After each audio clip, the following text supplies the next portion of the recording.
Chosen ones, you are envied and coveted for your energy.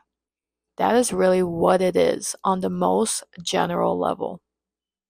They cannot fathom what you hold, what your power is, and they wonder, how did you attain this energy, this power?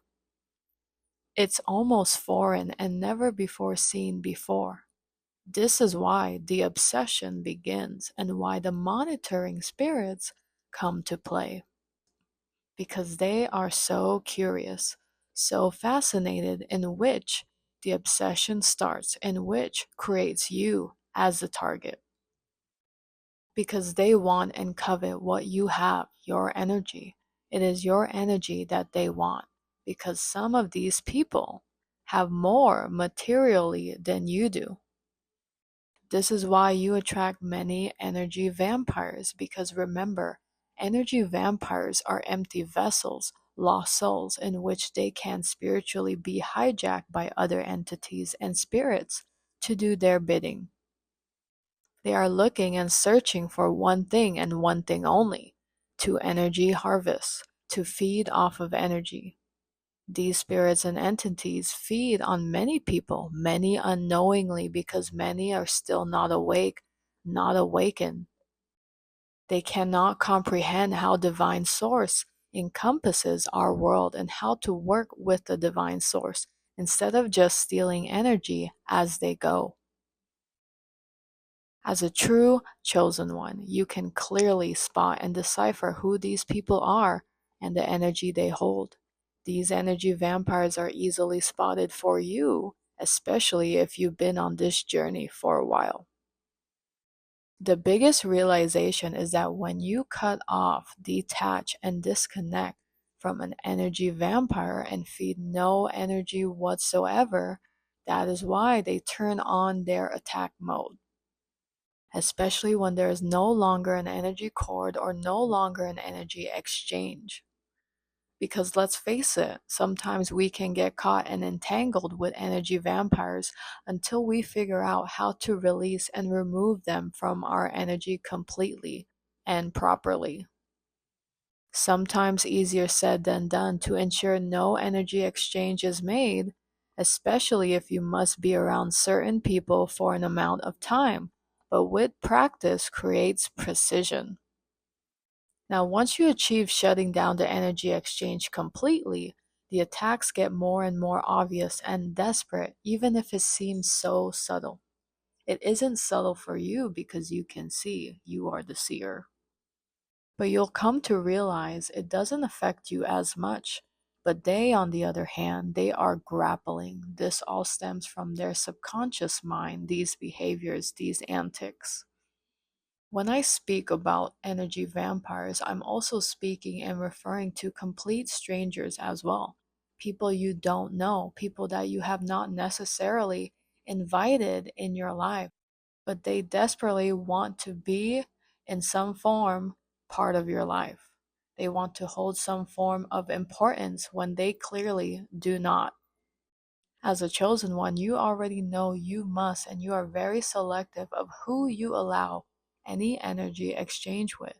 So when access is completely denied and dead for these vampires, they will strive for anything to get your energy. This is why they start to act very strangely.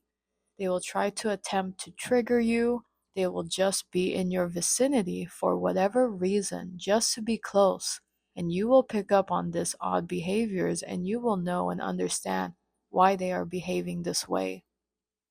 These people lack emotional regulation, so they are part of the external world, and this is how they handle their personal issues, projecting all day long externally. Nobody taught them how to self-regulate, how to self-reflect, and they wonder why things don't work out for them. What kind of energy are you emitting? And if you are in a group dynamic, you have your selected few people who you are open to because they are genuine people. This is what an energy vampire will do. They will take any scrap of your energy from others as well, so be mindful.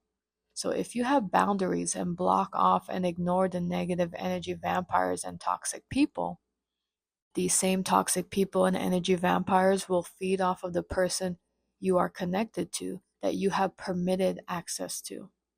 How will that look like? As an example, they will go up and start a conversation with them after you were engaged in a conversation previously. Or they will just know and sense you are connecting with said person and start to take an interest in them or getting closer because you are exchanging energy with said person, and they then can still feed off your energy through them because they sense your energy on them.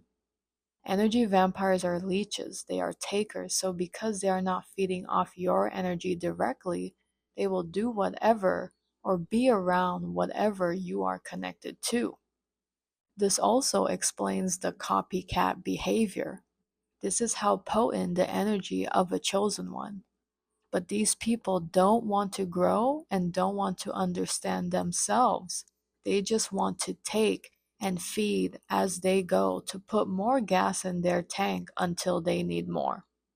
That's why the path of a chosen one is not for the weak, because most of the time we must do life majority alone because of this.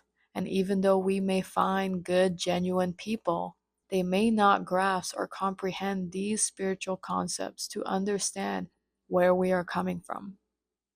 And if these energy vampires cannot feed off your energy through another person, they do it through monitoring you, whether physically or spiritually. Some will copy and mimic you, thinking that they can get and receive your energy through mimicking you and copying you. It is truly disturbing to see and recognize what is happening and to experience this. But these things do happen because people do not heal and deal with their personal demons.